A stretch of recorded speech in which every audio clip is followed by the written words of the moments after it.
What's going on, family? I'm just here to remind you that you can get yourself a copy of my new book, On the Shoulders of Giants, Volume 4, The Caribbean, by visiting my website, www.ontheshoulders1.com, and help support me as I continue on my mission to make sure that my people have our information, even though, there are many people trying to stop us from learning our history. But hey, we can teach ourselves, and one of the tools we can use is my new book, On the Shoulders of Giants, Volume 4, The Caribbean. Remember, visit my website, www.ontheshoulders1.com, to get your copy, and I appreciate your support.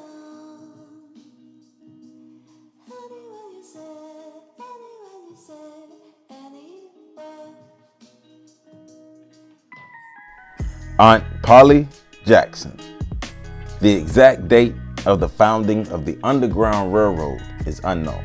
Still, in the early 1800s, free blacks with the African Methodist Episcopal Church and abolitionists had a network to help blacks escape slavery. That network eventually became the Underground Railroad, which helped a great number of black people gain their freedom.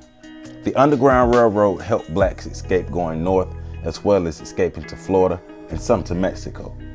As time passed and the number of blacks escaping slavery increased, slave labor began to decline, which affected the amount of money the plantation owners made from slave labor. This gave rise to the reverse Underground Railroad, where plantation owners hired men to recapture blacks escaping slavery.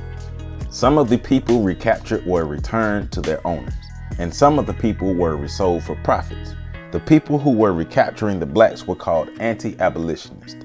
One of their recapturing methods was to disguise themselves as friendly abolitionists, only to mislead the people back into slavery.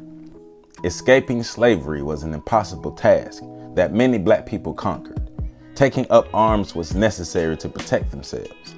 The most famous and fierce conductor of the Underground Railroad is Harriet Tubman, but Aunt Polly Jackson was also a fierce conductor who was known for battling anti-abolitionists to help her people escape to freedom. I do not have any information on Aunt Polly's early life. Because she escaped enslavement, we can assume she faced similar hardships as her counterparts.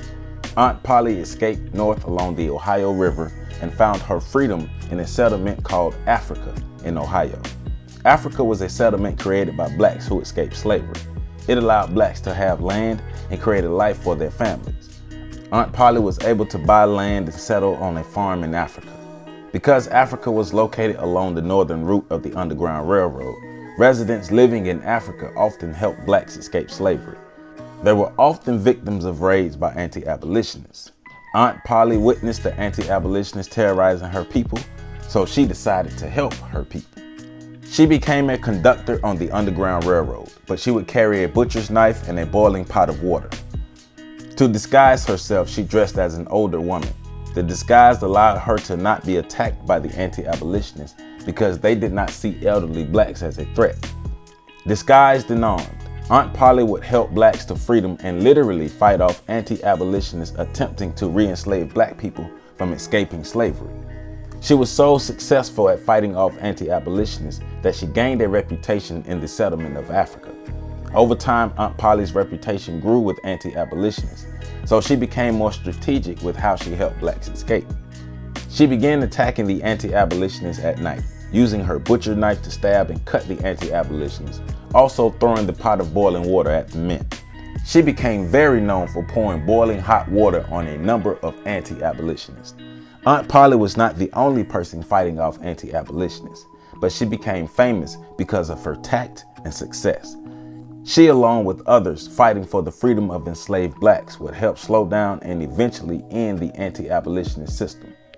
I do not know exactly how old Aunt Polly was, but the information I have says she was a middle-aged woman battling grown men and coming out victorious. I do not know the dates of Aunt Polly's birth or death, but I do know she put her life on the line to make sure her people could live free and on their own terms.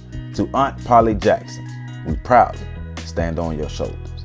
For more information, make sure y'all check out my website at www.ontheshoulders1.com. You can support my book series and my new book that I just released, On the Shoulders of Giants, Volume 4, The Caribbean. check that out on my website as well. And you can support your homeboy on Patreon at patreon.com/OTSOG. Oh yeah, and that heart button up under here, you can hit that heart button as well to support me. I love y'all and I appreciate y'all.